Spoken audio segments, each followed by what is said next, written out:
Welcome, everyone, to another episode of Maybe Next Year, the podcast that is house money at the last second. My name is Frank. God. I'm Paul. And for better or worse, the Buffalo Bills won a football game 13-12 on Sunday. The Bills scored the only touchdown of the game. They gave up just 4 field goals and then managed in the end to go on a last-minute drive to secure a victory. And despite all the excitement that sounds like, everything that I've seen and read is that this was a terrible game. And my review of that game proved that to be true. But don't just take my word for it. Let's go around the room. Let's talk about, obviously, the victory. Let's talk about how the team looked. And we'll start with Scott, since Paul has some homework he has to finish up. We'll start with Scott, and we'll see what his feelings on the game were. So that's what the introduction sounds like. Okay, I will remember that for the next time. To be fair, that might be the best introduction of the season, or at least the smoothest. And so, don't feel like anyone should feel like that's repeatable. That's like a 56-point game, right? Like, we shouldn't be thinking that's repeatable.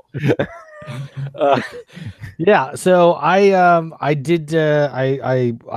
game casted a little of this. I listened to a radio in the fourth quarter, and then I watched it again today. Yeah, it certainly sounded. I mean, I was also watching, kind of out of the corner of my eye on the regular local feed. I was watching that Browns-Ravens game, which went into overtime at 12-9, which was the only thing worse than a 13-12 game is a 12-9 game that goes to overtime, because you're forced to burn yet even more of your precious viewing hours. Retinas. Terrible football.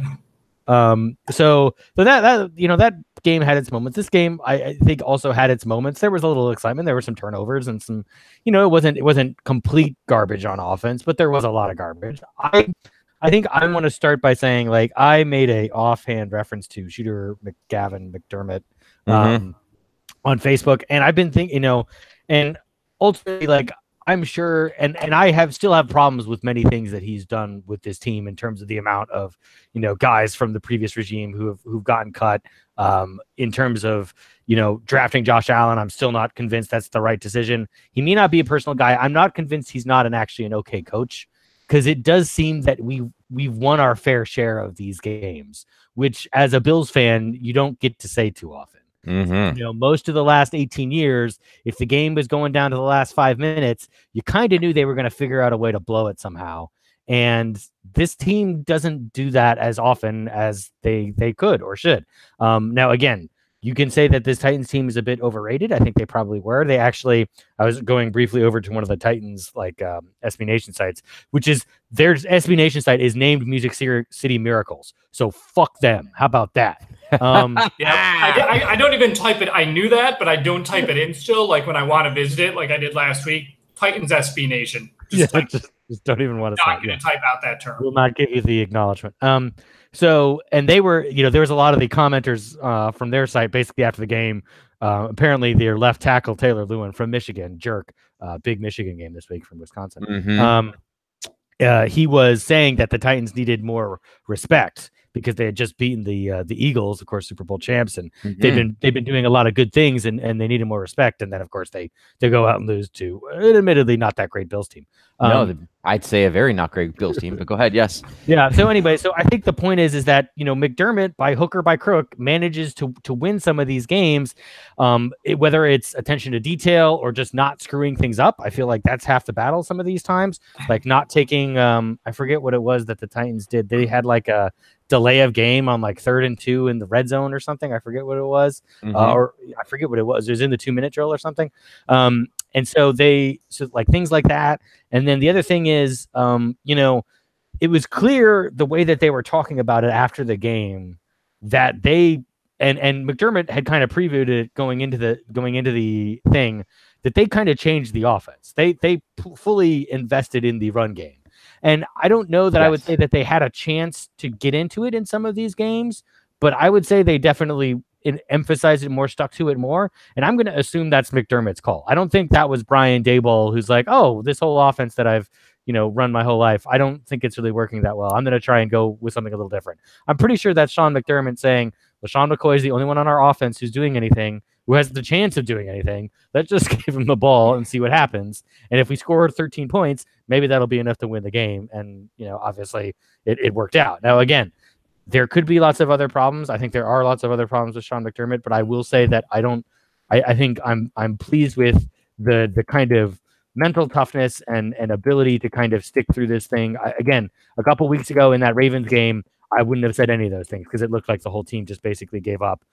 So maybe that's one of those things where it's like, if they're not in the game, then McDermott's kind of messaging goes out the door because no one's buying into anything that they're saying.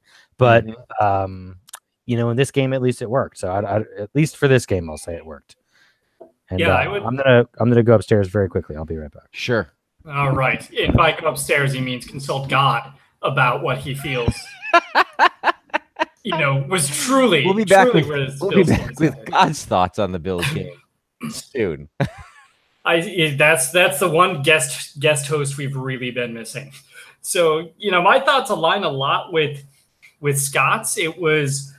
I want to focus on the positive of the game because let's face it, there were positives. This defense, this McDermott era defense, which can get gashed for large sums of points and yards in games, also has a knack for getting key turnovers at key times. And they did that again this week, right on the Texans' opening drive. I think it was either the first or second play. They force a fumble. They get it. That leads to the Bills' only touchdown drive of the game. They got a key, they got a key turnover in the middle. Couldn't do anything with it, because they had the botched field goal, which was a lot of fun. But then at the end, they took it. They went down. They kicked another field goal to give them some separation between them and Tennessee at that point in time. So I don't want to overlook just how spot on the defense was. The pass rush was good. The secondary, without their first and second string strong safeties, looked good. Without Micah Hyde, without Raphael Bush, kudos to Dean Marlowe and Sierra Neal, I think, who both got playing time yesterday and helped to hold that position down. So really pleased with the defensive effort. Shaq Lawson, his buddy, who was supposed to come to the game, died during the week. He came out and he played one of his best games of the year with a key forced fumble. So that was great to see too. Special teams, iffy at times. Scott's gone, but we're gonna bet Frank if Hauschka's not the first star, I think he needs to be on the list. He does have a bias against kicking people, but he does. I mean, if McDermott hands him the game ball and has him do the 1, 2, 3 Bills chant to end the post game meeting, I feel that Scott can give him the number 1 star. But we'll see how that goes. But they did give up a big punt return. They did have the play where Bajorquez, the punter / holder, got up and ran what we would assume be a beautiful fake punt. Or fake field goal, if in fact anyone else had been running the same play. Right. So that was the challenge of that play. And just the sheer, that is something I was talking about with my dad about that last night. I've never in my life seen a holder stand up to fake it, seen everyone around him, either in front of him blocking, and then the kicker running up to the ball, then having an oh shit moment. And what does he do? While standing, he puts the tip of the ball back on the ground as if Hauschka's now going to kick it. Yeah, he went for it. I mean, what do you do though when you clearly... That's true. Well, then he went all Yair Upremian and decided to roll out and fling a ball towards Hauschka's general direction, which did then give Stephen Hauschka as many targets yesterday as Charles Clay, which really says something considering a pass play was never called while Hauschka was on the field. Correct. But that's the bad stuff. The special teams also got much better with coverage after the one big return. They got a good return of their own, and you can't talk enough about what Hauschka does for you in the kicking game. Offense, to focus on the positive there, the running game, they didn't have a big yardage per carry, but man, I was really, and I mentioned this on Twitter, and I'm sure I'll talk about this more, so I don't want to go into too much detail, but really liking Daboll's game plan. Last week, my critique of him was that I felt he overthought it. The game plan for the Packers is attack them up the middle, attack them with the run. They ran the ball a total of 11 times the entire game. This time, they called 41 running plays. They ran a total of 43 times if you count the scrambles by Allen. And, they only averaged, it was under 4 yards a carry, 3.8 or something along those lines. But it was effective. It was gaining yards when they needed to. They were getting first downs. And it was taking the theory is when you do that, it takes pressure off your quarterback. They have to expect the run. 2/3 of the time. And, it should open up holes for the passing game, which, to get to the negative, it did not. Really, the passing game was abysmal yesterday. And yeah, I hear a lot of criticism for Allen. He might very well be terrible. He might very well be spectacular. Remember, everyone, this is start number 4 of his NFL career. And we were told of all the prospects, he had the biggest, learning curve. He was supposed to sit, yeah. Right. So I have no judgment I want to pass toward him at this point, the things he needs to get better at, going through his progressions a little bit faster, not being afraid. And this is so odd to say about a Bills QB, but not being afraid to take a check down if you go through your progressions and they're not there. That's something he's got to make sure he's but otherwise, my issue, the pass protection was better, but still not great. The receivers weren't getting really any separation that I could see. They weren't coming up with big plays to help their quarterback. So, some of it's certainly on Allen. A lot of it's on the receivers. Some on the offensive line, though, the great thing is when you make them expect run, I think they had 1 sack on 21 dropbacks for Allen, something like that. 1 sack on 20 or 21 dropbacks. So I'm not going to complain about that. So, but really nothing was surprising about the pass offense when you look at this core of receivers. That has been exactly as expected to this point in the year. But like I said, to the group on Twitter, it's a win, and there were positive signs in there. And you take those, and this will not be the last game that they win like this year. Yeah, and that's sort of the question that I think Scott's comments were at least hinting at is like, is this how they want to win games? It certainly does at times. If you look at McDermott and you look at the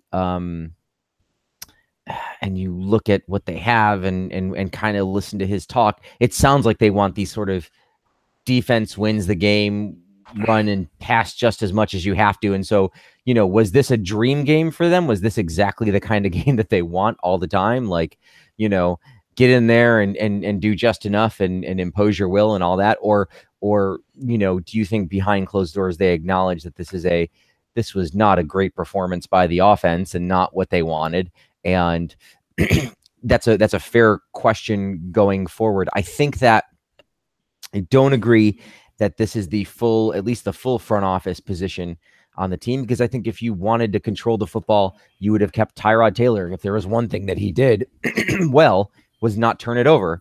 You get Josh Allen as a work in progress because you want to presumably throw the football. And I think that at times they've tried to throw the football, even if they can't. To your point, Paul, I mean, you talk about the passing game being abysmal. I definitely agree that I don't want to pass judgment on Josh Allen here. He certainly made some passes that didn't look very good. He also, like, his interception, that wasn't him, right? Like, the difference between him being 10 of 19 with an interception and 11 of 19 with no interceptions is, this ridiculous Andre Holmes, hits him in the hands and he should catch that ball. Yeah, he doesn't. Or at least come back to the ball in a way that makes it easier for easier for Allen to try. The worst thing, that should be an incompletion. Now, over the course of the season, that's going to wash out because he's going to get a catch that he shouldn't get. But like in the scope of one game, it's certainly an unfortunate play, and it doesn't make him look good, but it makes him look like, well, they just didn't have a very big passing game plan, which I think was the plan for this game. I wouldn't be surprised if there are games going forward where they're going to try and pass it more. But when you have Kelvin Benjamin running the streak on the opening flea flicker, you're in trouble because that's not who he is, right? That's not the flea flicker receiver. So because they don't have the flea flicker receiver, basically. Pretty much. So which is maybe all the more reason to try running it. But you know me. I like a good flea flicker, but. Right. I mean, you gotta. What's Percy Harvin up to? Can we get him to retire one more time? Right. Well, speaking of pulling the corpse of football players out, we're going to get to some people who might be coming to the team shortly. I watched I watched all the highlights, and then I watched most of the first half before I went to Disney on Ice, which was, I gotta say, I went there assuming the worst, and it was kind of excellent. So, just saying. Ariel and Moana were excellent skaters. But as someone without kids, though, it's creepy if I just go to that. You'd be surprised the number of people that go to Disney events without kids. But yes, I find those people creepy. Anyway, they don't talk to that man, honey. Exactly. Josh Allen hit that the touchdown run was excellent. I thought that was cool. And I certainly felt like he didn't. Even if you don't want to say he did very much on that last drive, he certainly didn't panic and he didn't freak out. And so he only threw the ball twice. Well, right, but he still had to throw the ball twice, and he didn't behind the line of scrimmage. Scott, but did he know like the yardage? Was he aware of the game clock situation? Was he aware of the thing? Did he like barf up the ball very quickly to Frank's point here? He had to get rid of that ball immediately for those plays to develop, and they both got 10+ yards. So I'm not going to say he like led the drive, but what I'm going to say is he didn't get in the way of the drive. Which again, when you're starting with a quarterback that was, for all intents and purposes, was supposed to be a cartoon character version of a quarterback, the fact that he can go in there and not throw up on his shoes counts for something. And so only if you're judging him by those perceptions. If you're judging him by the perception of this is the guy who we spent the entire franchise to get. Okay, well, it's a different scale. Should he have thrown it into the clown hands of Andre Holmes again, or should he have like hoped that Kelvin Benjamin felt like playing? If he had clown hands, he would have caught it. That's the point. Fair.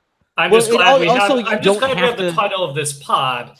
The clown hands of Andre Holmes. The clown hands of Andre Holmes is gonna pat yourself on the back, Frank. Is going to be a part of the lore of this podcast. It's also when LaShawn McCoy rips off a bunch of yards, you don't have to get nearly as many. So like you don't have to ask him to do as much. All I'm saying is there are points at which you can draw favorables for a person who was, again, basically we were told like you think Nathan Peterman's bad. Well, you've not seen anything yet. I mean, like that's literally what he was supposed to be, and he's not. So I don't know. Frank, again, you can't. Sorry, and I will stop at this point. But once I've made my point and not allowed you to once you move me off my point, you'll stop, right? Exactly.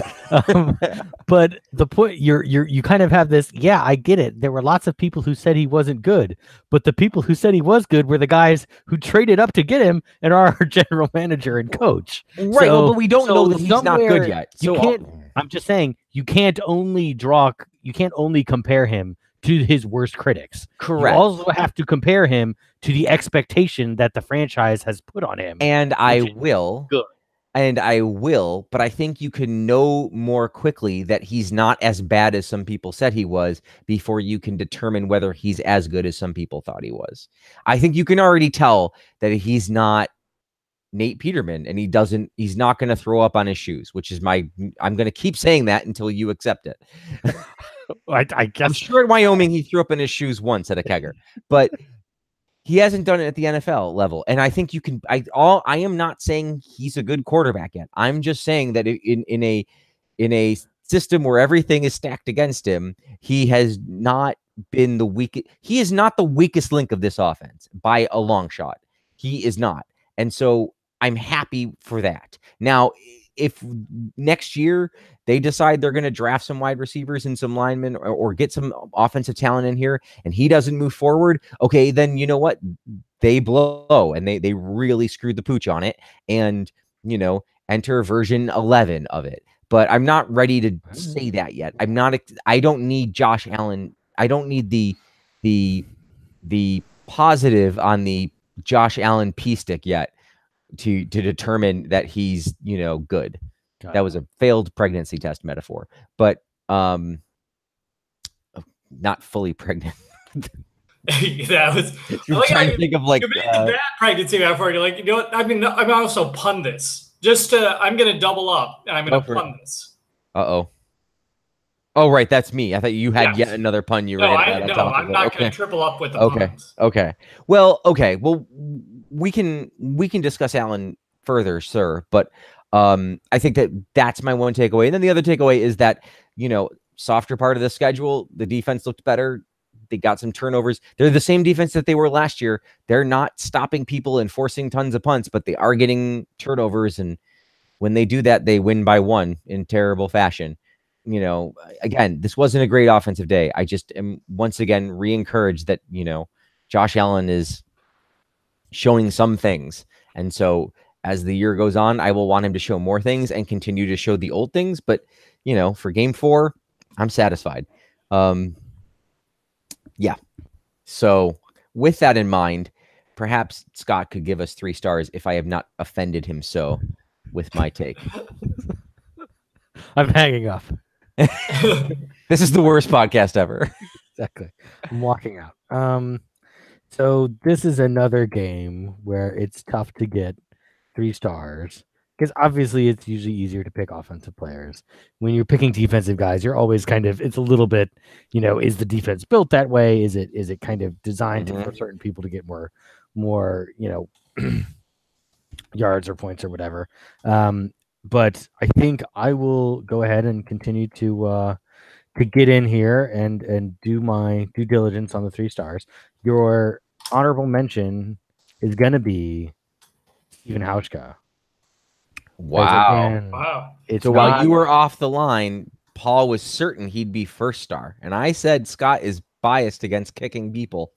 I'm not biased. I'm just saying it's their job to kick things. Like, that's all they do is kick stuff. I'm so glad you're not my manager. Job to successfully complete passing plays, and yet they didn't seem to be able to do that. So and if anyone on this, and if Mariota or Allen get the star, you'd have a point. But that's not the case. Anyway, honorable mention for Steven Hauschka because he obviously had a lot of pressure.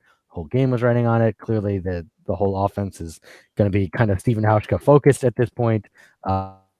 He actually did not even have a good a day, it occurs to me now, as Suckup, the other kicker for the Titans, technically, because the other guy had 4 field goals that he made.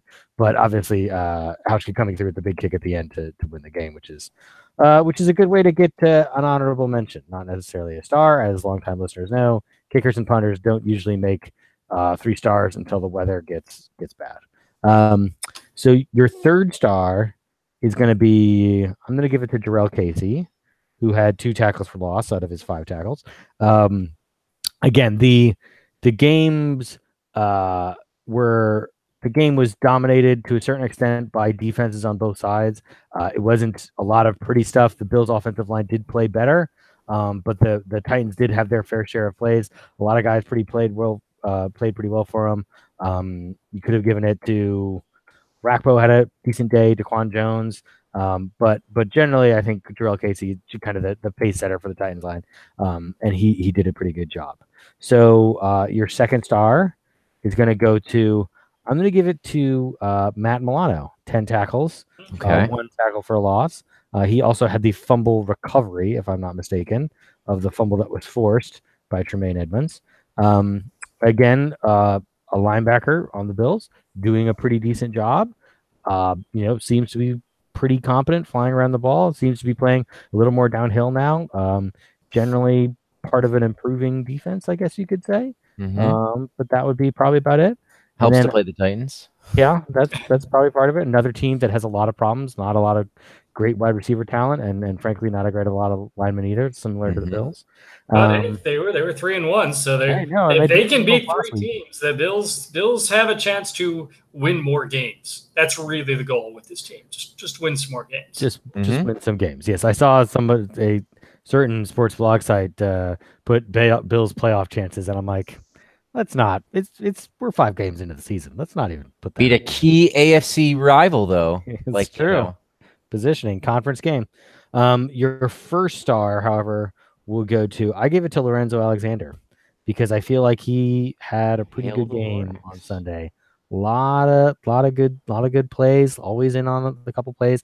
Obviously a leader of the defense, had 4 tackles and a tackle. One of those was for loss and a pass deflection. But again, you could have given it to Jerry Hughes, who had 2 tackles for loss, to Ron Johnson, another kind of Sean McDermott late round find potentially. It's a little early, but again, had the interception. Almost had some other stuff last week. I feel like he had a sack that who I'm thinking of, or is that Neal? Anyway, but yeah, a lot of good play on the defense today or on Sunday. Just not, don't want to get ahead of ourselves either. Again, as previously stated, it is the Titans, and they did just enough to win, and that gets them 2 out of the 3 stars. It's our first I think this is our first breakup of the stars, which we have. Usually it's less this far this year. It's all been 3 stars one way or the other. But that's about it for 3 stars. And I'm going to say 3 stars one more time just to say 3 stars because I said 3 stars a lot. And then someone else can talk. Very good. Yes, it's also, the 3 stars. Yes. It's the closest game that we've had in the year. So it's totally justifiable that we would finally split the stars. Yes. As an aside, this is the first time since, let's see, January 2013. Paul might know what I'm talking about. January 2013 was the last time the Buffalo Sabres had an above 500 record during the season. They played They played Vegas this afternoon, right? They did, and they won 4-1. Wow! And they blew them away. And this was January 9th. I don't know the exact time, but we're talking. If I go to bbillsmny.wordpress.com, which is where we keep our legacy podcast, we're talking episodes 28, 29, and 30, which means it's barely season 2. April. We started in April 2012. So no, this is season 1. So the entire time that we've had a podcast, basically, they've been below 500. So there you go. Just to put a little Buffalo perspective there. The Bills are thinking about shoring up their quarterback position by signing and also celebrating Halloween by signing the corpse of Derek Anderson, who, as I just realized, played in 3 football games last year. Did not realize that for the Carolina Panthers. So good for him. How many football games did you play in last year, Frank? Exactly. He was 2 of 8 last year for 17 yards, 0 touchdowns, and 0 interceptions. He's one of these great quarterbacks that has the same number of touchdowns and interceptions, 60 and 60. Obviously, the Bills are looking probably for a veteran presence, somebody more accomplished than Nate Peterman to bring in and, help the young player. The 2 things that I will say is that one today in the press conference, even though they hadn't officially signed him, McDermott was talking like that they had signed him for a second and then sort of quickly corrected himself, saying, "Oh yeah, well, if he comes in and not when he comes in." And then the second thing was apparently the Mortensen, who had the original report, had said that there had been talk of playing time for Derek Anderson. So I started with Scott the first time. I'll start with Paul this time. Paul, what do you think of signing Derek Anderson, and what do you think of those? What do you think of the idea of him getting playing time? Is that realistic? What does that mean? Do you read anything into that? 3 stars. 3 stars. 3 stars. 3 stars. Thank you. I have no issue, and I'm glad you asked the question the way you did, because it's exactly how I want to answer it. I have no issue with bringing Derek Anderson in. Yes, you're going to have some dead money with McCarron. That's unavoidable. So you're spending more money on the quarterback position, but the Bills are spending so little on the quarterback position between a rookie draft pick, a second-year, 5th-round player, and the dead cap money of a guy you traded, which was not huge. It was a few million maybe. And so you bring another quarterback at probably the league minimum or slightly over. You bring in a guy who McDermott knows, who obviously McDermott saw the way he, was either a sounding board for Cam Newton, a mentor for Cam Newton, whatever it was, he played a positive role. And so you get a guy like that in your clubhouse. Remember, Derek Anderson wasn't always terrible. We always joke about the game against the Bills where he went 2 of 7 and they won. But he also had a 10-6 season with the Browns. He was a very solid passer, I want to say, back in 2007 or so. 2007 was his 10-5 year. He didn't start one of the games, so I don't know that. So he was good that year, and I think he might have even made a Pro Bowl. Don't quote me on that, but I know he was. You got it. That's his one and only Pro Bowl selection. Yep. So you're not playing him for the player he is now you would be signing him for the, you know, mentor slash coach slash knowledge resource he is today. And I have to imagine that that's pretty substantial. So I like the idea of him on the roster, and I really hope he can help the team. The playing time report of Mortensen, that really scares. No, there's no reason he should have playing time barring an injury. You have made your commitment to sink or swim with Josh Allen this year. It is doing no good. And this is when we talked at the beginning of the year, and none of us wanted to start Allen at that point. The thought was, one of the reasons is once he's in there, you can't pull him out. They did that with Manuel. They did it with Lossman. Then they did it with Edwards, and all of them failed. And all of them would have failed normally, granted, but why stilt his development? They have always preached about we are trying to win now and win in the future. You know, and winning in the future is, and they frequently refer to the, you know, how this is a build, and they are still building, and they have a long way to go because they're only in year 2. If they want to stay true to that, then Allen stays out there as long as he's healthy. Anderson helps coach him. The only time you want to see Derek Anderson in with playing time is when the Bills are up or down 40-7 with, you know, a few minutes left in a game, maybe even just up. If they're down, I'd rather see Allen finish those games. So, you know, that's my thinking. So great. Would love to see him signed. Have no issue with it. If he gets playing time, though, in a non-blowout situation, then I have real problems with that. Scott. Yeah, I kind of go back and forth. You know, on some level, I agree with Paul, and that I'm definitely fine bringing him in. I don't know what this means for Peterman. I don't know how you can keep. Yeah, I guess it might be the old heave ho. I mean, can you send him down to the practice squad? I guess yes, he has practice squad. Year. He does, but you'd have to put him on waivers and risk someone taking him. You beat my joke of what if they lose him? Right. No one's got it. No one's going to take Nate Peterman. A CFL team will be like, no, we're good. Yeah. So I think that's fair to bring him in. I think I do get I do wonder about the playing time thing if the team is able to put something together. I mean, that's the thing. It's just like, I don't feel like there's enough chance that the offense is going to be, as Frank was putting, I think correctly, like Allen is not the worst part of the offense right now. It is definitely the wide receivers are really a very much I don't want to say a work in progress. Like the work has not begun with the wide receivers for all intents and purposes. So I think it's going to be tough to see a situation in which we can conclusively say like this team could be winning games if it wasn't for the fact that Josh Allen's in there. So if for some reason, you know, Zay Jones turned into Jerry Rice, then yeah, maybe there'd be a point where it'd be like, if Allen's still throwing for like 100 yards a game, then maybe you think about Derek Anderson coming in to give your, you know, if you got a shot at, you know, an outside shot at a wild card or something, maybe.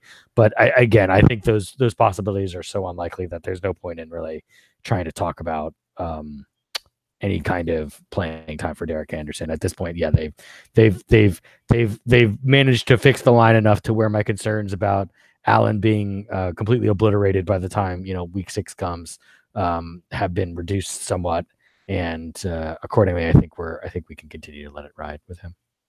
Yeah, I think that, you know, so I won't belabor the point. I agree completely with everything everyone has said here.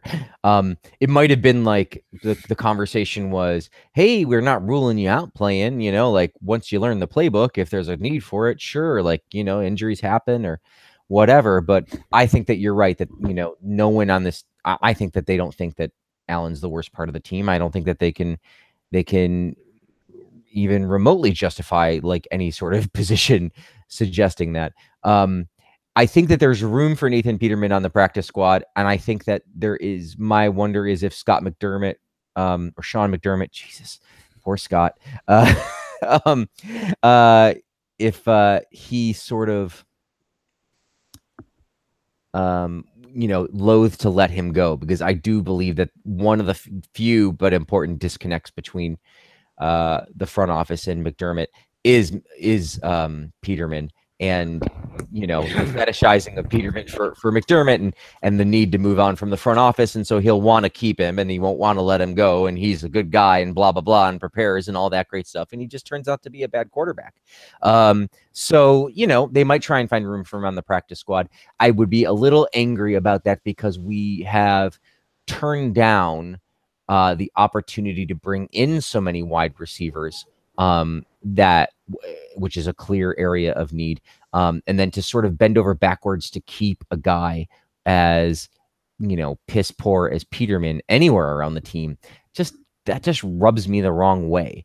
That we're, you know, sort of looking to keep him for some reason, but not actually try and find somebody who on the off chance might improve your team at all. I'm not saying like Des Bryant or trading for somebody, but like there are wide receivers out there that you could at least be bringing in for, you know, there's some guy out there who can run fast that could run that route that Benjamin slogged through better. So, or at least have a shot at it. So that's the only thing that would really rub me the wrong way about keeping Peterman. But yeah, Anderson, I am in agreement across the board. Did we have Facebook or Twitter questions? I didn't see any. We had one Twitter question, and I don't know if we had anyone on. I'll check Facebook. I'm pulling it up now too. All right, I'll do the Twitter question while you guys are... Oh, there's my kid saying I want Starbucks. Yeah, she's on my Facebook. Okay, that's good. Okay. Sorry. That's all right. Adam, Soundtrack 716, he had some thoughts. He said, I'm glad to see the team find a way to win. And yes, the talent around Allen's suspect at best, but I'd like to see more from him than we are getting. I think we can agree on that. I think we all touched base a little bit and said it's tough to judge Allen, and you agree with that because the talent around him is suspect. But you do want to see a guy who, you know, we looked at, you know, the first game he had 265 yards passing. I think Scott made the point on that podcast when I was still overseas that, you know, that was more than you'd get in 75% of Tyrod starts, maybe more than that, more than 80% of Tyrod starts, possibly 90%. But Tyrod didn't throw for a lot of yards, and we haven't really seen that since when the opportunity's been there. Now, did we expect him to go 19 for 19 throwing for 400 yards? No, but 10 of 19 for the 80-some he threw. When you're only throwing 19 times because you're relying on the run so much, you should probably 15 of 19. Your completion should be for about 12 yards. You should be throwing for 180, you know, and that's the next stage he needs to get to. So I'd like to see more from him too. His question, was this the most McDermott win ever? 13-12 seems like his dream. And I think Scott really alluded to that when we were talking earlier too. This reminded me of the Falcons McDermott win last year, if you will, where it's like, all right, the defense has gotten an interception brought down to the 43, and then the offense would get to the 39 after 3 plays, and they would kick a 56-yard field goal, which was actually one of the drives. And then they had another one where the offense went backwards after a turnover, and they kicked a 50-plus yard field goal. So yeah, this was the ideal McDermott victory. Keep it close, keep it on the ground, have your defense come up with turnovers, have your offense, except for one play, keep it out of the opponent's hands and win. So yeah, it definitely lacked consistent excitement throughout the game, even though there were certainly some exciting moments and a really exciting finish. But yeah, this was definitely a big McDermott type win, if you will. Did you want to read Brian's comment, Scott? Yeah, similar. I mean, it kind of says, you know, he says that, you know, the win makes waking up today seem better. On the other, it might make McDermott think his process is working, be a vision of the future. Yeah, again, we did kind of discuss a bit of this. I mean, I think in terms of like, yeah, what the vision is, I think that's one of my concerns a little bit about the strategic kind of part of this, you know, strategically where the team is going is, you know, is everyone synced up? Because it seems like McDermott has this kind of run game defense and whatchamacallit, and kind of like a Peterman style game manager-esque almost quarterback to a certain extent that he wants to work with. And I'm not sure that that's the team that the general manager and the offensive coordinator to a certain extent are building for, and that there's a lot of that you kind of everyone needs to be on the same page a little bit. I think that's why I get a little concerned about like, well, if we have Dable in there to run an offense kind of like there was at Alabama with a lot of, you know, deep shots and intermediate shots and run pass option and that kind of stuff, and then we end up basically running it out of the eye for 30, 35 times a game. I'm not sure that we're maximizing our personnel effectively, and that, whether or not McDermott is, we could have a lot of people call that kind of offense. We brought Dable in to do that kind of thing, and not letting him do that effectively I get a little wondering about where we're going with the offense here. So yeah, it's a very fair question, and it's one that I think we'll be talking about all year and maybe into next year, because as somebody pointed out on the radio sometime today or yesterday, that Greg Roman was fired 2 games into what was supposed to be the next year of the offense. Remember, like, oh well, we've got it now. That's when we got Charles Clay, and it's like now we've got all the right pieces around Tyrod, and the offense is going to be fine. And he was fired 2 games in, so I'm not predicting that for Dable, but I think that even going into next season, if they get some new receivers, they could say, oh yeah, we're going to really open up the offense. Well, until I see them open up the offense, I'm not going to believe it. Mm-hmm. Paul, what happened? What headlines were on this day in Bills history? Wow, this was a very interesting day. So I have compromised. I'm not going to. We're gonna. So Scott, you're gonna have an opportunity here to come up with a great trivia answer. I'm not going to give any game summaries, but I'm going to mention 2 games on this day without going into details about them. So first, though, we'll rip through 1, 2, 3, 4, 5, 6, 7, 8, 9 headlines that I was able to find on this day. There were some dead zones in there, but there were also some headlines where I'm like, oh, this will be interesting. I really want to see if these guys can get it. So the first headline, way back to 2017, blank is playing like a man possessed, and the Bills' defense is soaring. Blank is playing like a man. This is the Bills' defense of 2017. Yep. The Bills did end up losing the game on this day to the Bengals a year ago today, but that was the headline going into the game. I'm trying to decide if it's an ironic answer or if it's actually like somebody who's kind of good. I'm going to say Micah Hyde. I'm going to say Lorenzo Alexander. Both excellent guesses, and you're both on the right track of choosing a guy who is not ironic, but actually good. It was Mr. Jerry Hughes. Yeah, he also... Yes, who we also didn't talk about his play where he was worried he would get charged with dropping Mariota too hard, so he just let go of him yesterday, which was hilarious. And he had to say in the postgame, like, I didn't want to roughing the passer. And he said he asked the ref later, and the ref's like, just take him and keep driving him backwards, and I will blow the whistle. Don't let go of him. So then, but Jerry avoided his roughing the passer, but instead there was no sack. On a quick side note, how come when they smashed the punter who was lined up as a passer, that wasn't roughing the passer? It's not roughing the quarterback. I guess he was in the process of throwing the ball, and I think also because he's a punter throwing a ball. I think the rules. Everyone was so confused. Right. That's Scott actually, I think, has the real answer, which was like, what? How do you react? Who's anticipating that? Literally, the Jorquez was the only one who had any idea that was coming. So, Okay. All right. Moving on to the next one. 2016, new Bills receiver blank ready to roll versus Rams. This is a receiver who was signed early in the season. Great red zone target, caught a bunch of touchdown passes. Now he is with Pittsburgh. Oh, Ryan's last year.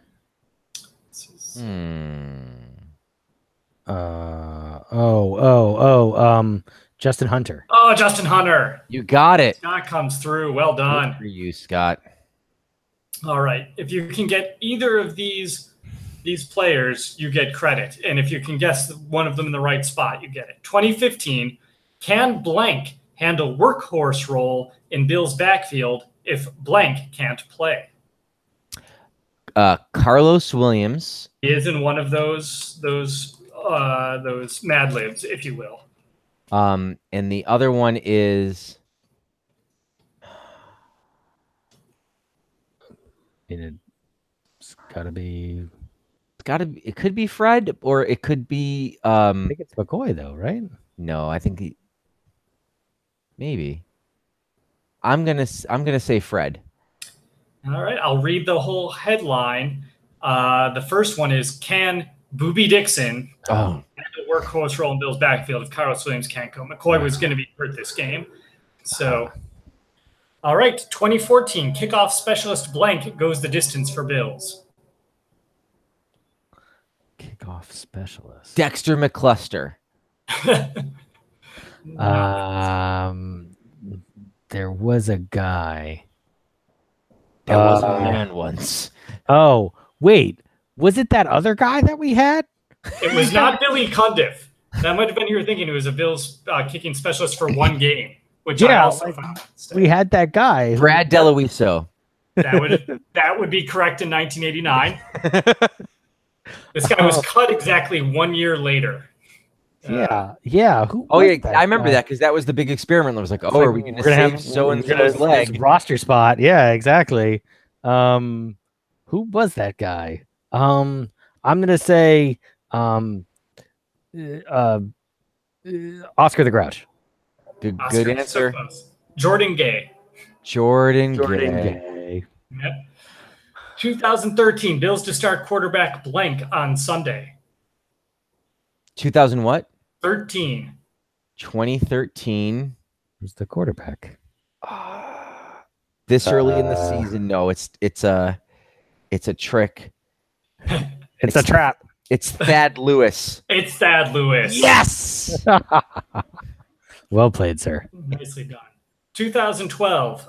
Two things happened this day. I went to the bar to watch the game on one TV where the Washington Nationals winning game one of their series with the St. Louis Cardinals behind Gio Gonzalez. I know what happened on the other television. Yeah. San Francisco 49ers crushed Buffalo Bills 45-3, blank, leaving little room for doubters. And by blank, this is a quarterback for the 49ers.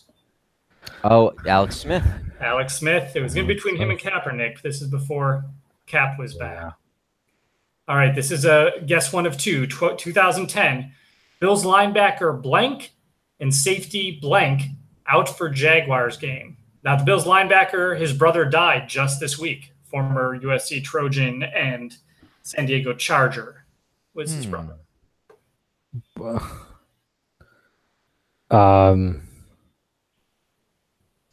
I didn't hear this. 2012. 2010. 2010. And the safety in this situation also would play linebacker for the Bills eventually. So really, you can guess any linebacker around the 2010 era, and you've got a shot. Takeo Spikes. No, it's too late. Yeah. The answer is I don't know. I'll give the answers. Jeff Fisher. Jeff Fisher, yes, good old Jeff. Brian Scott was the safety. Okay. And then the linebacker whose brother died this week was Keith Ellison, his brother Kevin Ellison. Ah. They're still trying to determine the circumstances. And I all due respect, to the passing of his brother, but those two linebackers are all-time Billsy names. Yes. Completely forgettable. I didn't realize Ellison played 5 seasons with the Bills. That sounds about right, because he both feels like he was there and did something and then never really did anything. So it's definitely a guy who was cut after the Bills and then no one ever re-signed him because he was never really. That's exactly it. All right, 2003. There was not much in headlines in between 2003 and 10. Tight end / long snapper blank suffers broken hand. This would be a huge bonus if you get this one.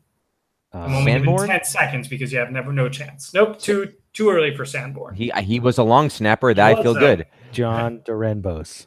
Great guess, but no, he was just a long snapper. Dave Moore. The only thing I remember about him is he took number 83, and Andre Reed was pissed. But I forget. Didn't we have a bunch of tight ends named Dave at one point? Was that then? We had. I remember Derek Fine and Derek Schumann. We had a Derek. Derek's. Yeah. We had the Derek's. Yes. Yeah.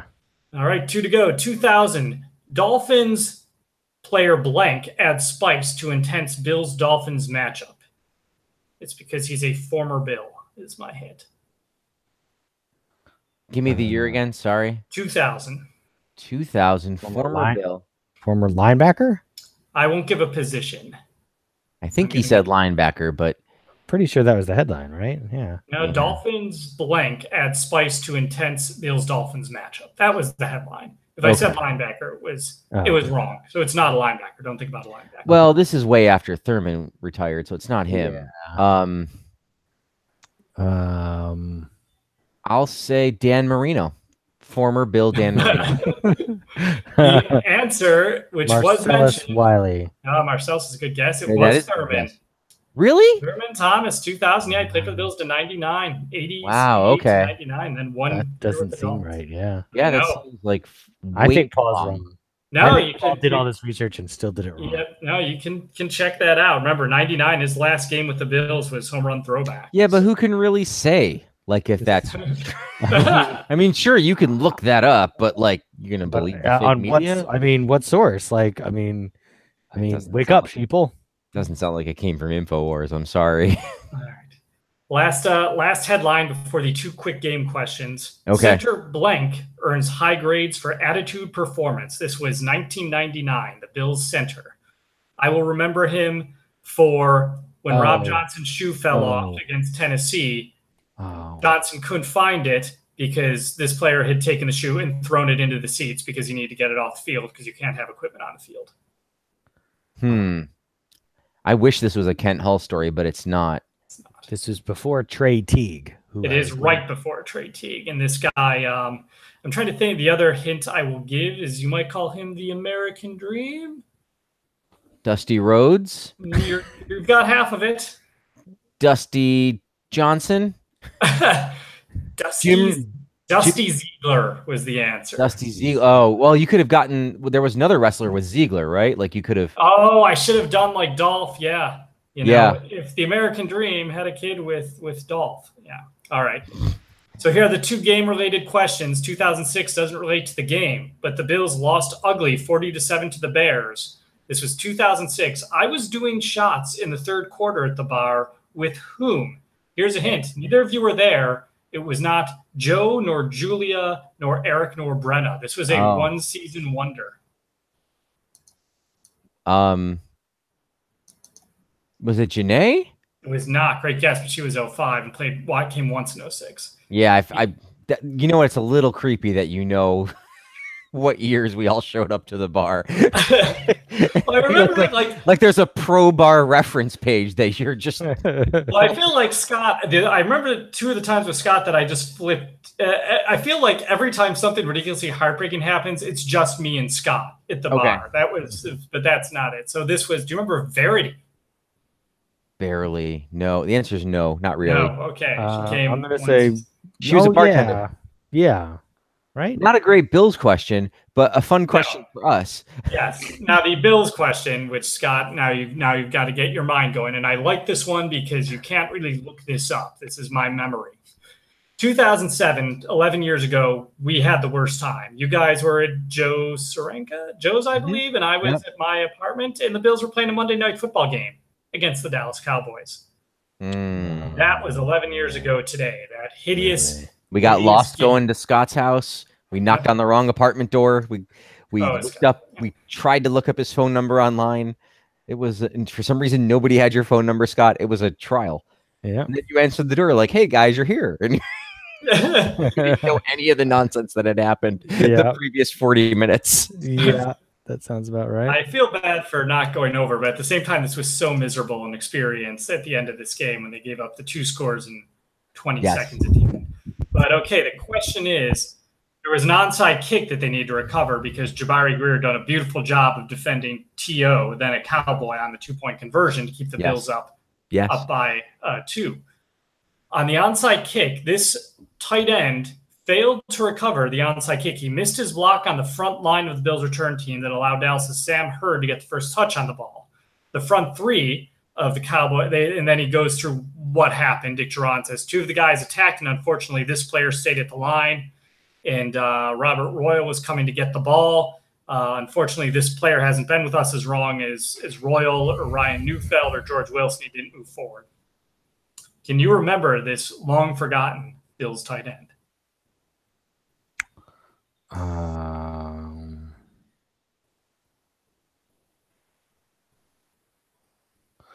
I'm gonna say that the Bills. So this was. Then of course the Bills would not recover it. The Cowboys would go on to. Yep. Sam Hurd would recover it, and then they'd what's his name? Romo throws 5 interceptions, still wins the game. Yeah, and they kick the field goal to win it at the end, right? Mm-hmm. I remember, I think it was Leo the Fifth, the Armenian, from the Byzantine emperor, who then later would go on to end the war with the Bulgars. Those pesky Bulgars, they were still bothering the Bills well into the 20th century. That's Minnesota State, right? Yeah, I think so. But it ended up being less of a big deal by then because the combat was strictly on the football field. But yeah, it was Leo. See, this is the other thing is it says Leo the Fifth. Is it Leo V the Armenian? His name isn't Leo. Leo versus the Armenian. Maybe he was fighting the Armenian. Maybe it's Leo versus the Armenian. It seems to refer to mostly as the singular in this Wikipedia page. Okay. So I'm gonna say it's Leo Fifth the Armenian. It's Mr. the Armenian. And it makes sense because he was, of course, being needlessly complicated on that, onside kick. He should have just caught it. Which jives with his Byzantine nature. So absolutely, yeah, exactly. What's great? That's. Are you going to go with that one too? I'm going to go with that too. All right, and the answer is, in fact, within the answer that Scott gave here. So I'm going to give credit for it. He made great gains with the Bulgars by ending the decade-long war with them, and he was assassinated by Michael the Amorian. So Michael Gaines, Leo Fifth the Armenian. So yeah, dead on. So we're counting that one. Way early for the Gaines, renaissance that we've had the last 2 years. Yeah, exactly. EJ, yeah. Also, by the way, Drew Brees just broke Peyton Manning's all-time record. Good job, Drew. Which one, yards or? Yeah, yards. Okay. Yeah, they stopped the whole game, and his family was there the whole 9 yards. Oh yeah, I have a alert on my phone. Drew Brees is 35 passing yards away from breaking Manning's record, and he did it on a touchdown. He torched the Redskins. They completely just did not even cover this pass. It's like Papa John's. Hey, Papa John's. Better ingredients, touchdowns. It is now. What's a more shameful thing? Peyton Manning backing what's his face? Papa John's, obviously super racist, not particularly good pizza.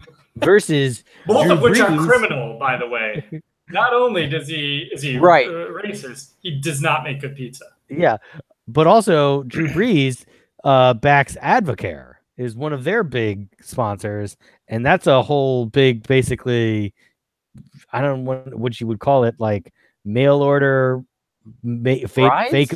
No, it's like fake medicine. Oh, it's like supplements and things that you don't need, but it's done Mary Kay style. Like everyone is like, you sell it to your friends and you have to buy it up front. Like a pyramid scheme with supplements. Yeah, exactly. That's one of his things that he sells. All I know is Taylor Swift got political on her Instagram, and so I don't even know what to make of anything anymore. So the Onion is very much after my own heart.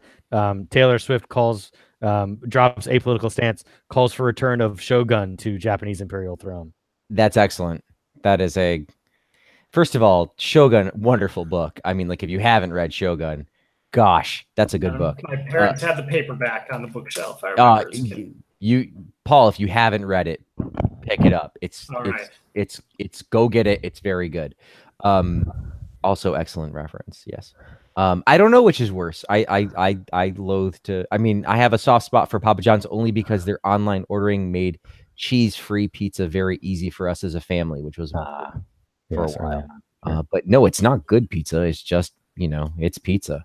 It's convenient. Let me get you a line on this Bills-Texans game. Bills-Texans odds. So the Texans and the Colts.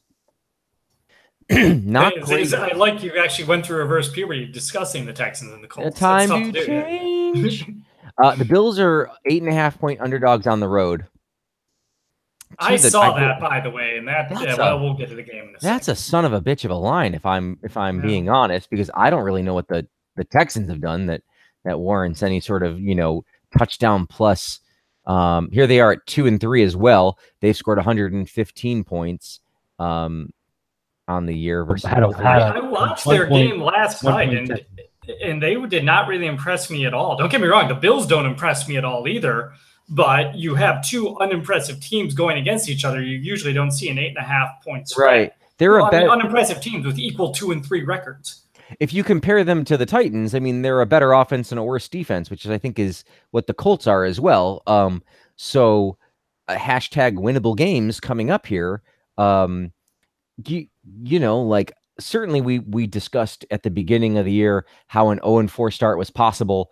And at times, certainly after the first 6 quarters of this game, it was impossible to think that they were going to win any games. But I think that the defense has shown up enough that you can believe they can play against mediocre teams.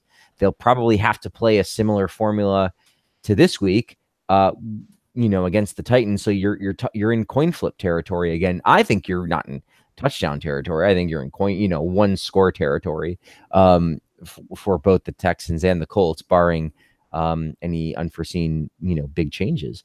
But what do you guys think? I mean, Deshaun Watson, right? That's the quarterback. I get, there was another guy who was Deshaun Kaiser, right? He was the Browns quarterback, right? And he's a backup with Dallas? I don't know. Yeah, right.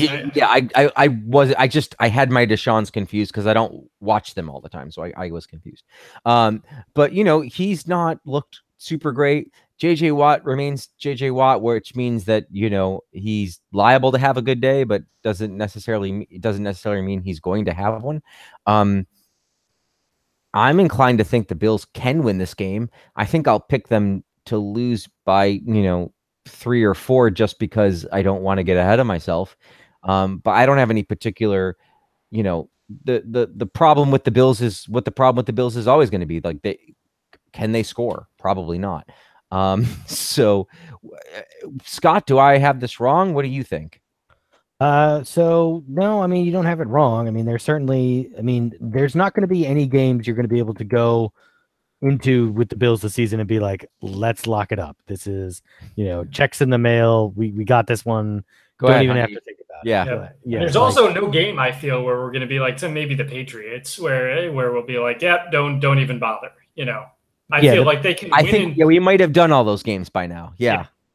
Yeah, the Patriots game was probably one. And to be fair, if the Vikings had one game on their schedule this year that they were going to circle, and like we got this one in the bank, it was the Bills game at home in week 4. Yeah, and they might have done exactly that. Yeah, exactly. So it's not like we would recommend that to anyone anyway. So in terms of the personnel and the matchups and stuff, so the good news is that obviously, like, while the Texans have a fairly decent, I mean, Deshaun Watson is very good. I think he has gotten off to a slow start because the team is in a bit of flux. They've had some problems at running back. They've had some problems in the line. They still have DeAndre Hopkins, so that's going to be pretty good. I think Tre'Davious White should be able to hang with him for a little while. But Tre'Davious White is obviously not perfect. He has obviously gotten beat by AJ Green in the past. Obviously, Devontae Adams a couple weeks ago had a decent game against him. The Texans, obviously, on defense, DJ Watt, Jadeveon Clowney was the other kind of guy that they have on the other side. So that seems like trouble for our offensive line. I'm not sure how much space there's going to be. Obviously, I'm not sure if you guys were tracking this, but Chantrell Henderson was actually starting, is my understanding, for the Houston's at right tackle, but he is now on IR for the rest of the season. So that's going to slow them down certainly even more. This does seem like another kind of slow, not particularly high scoring game. I'm going to say, I don't know that the Bills can go on the road and beat this Texans team. Again, I thought that they were going to lose to the Titans last week. I thought it wasn't going to be close. They continue to surprise me, but I still don't think I can. As much as I respect the what McDermott's been able to kind of pull out of nothing, you can't win all of these kind of close games. Right. So I'll just give this one to the Texans. I'll say 10-9, similarly entertaining as this week's game.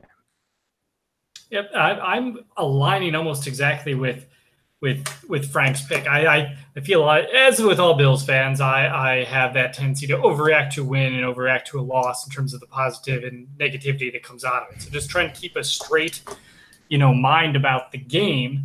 the Bills do match up well with the Texans. They have, the pass rush has been fairly good for the Bills this year. They have the type of quick linebackers that you think could help contain Watson to make his run. He'll beat the Bills on a run here and there on Sunday.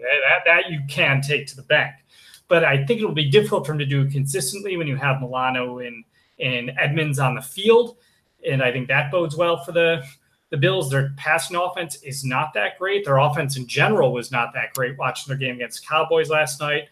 Their defense heavily relying on a pass rush, which, as Scott noted, is weakened a bit.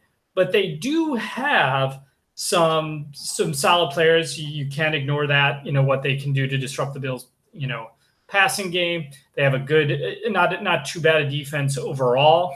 And, ignoring, I think they gave up a ton of points in a win over the Colts, but they've generally been, pretty spot on.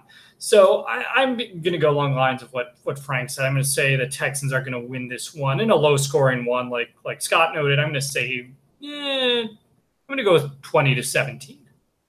Okay. I think the interesting thing is if they win one of the next two, I mean, they're 3. Oh, you went there. I was going to do that too. Like they'd be 3-4 with a very difficult part of the schedule behind them and almost entirely divisional games, Right.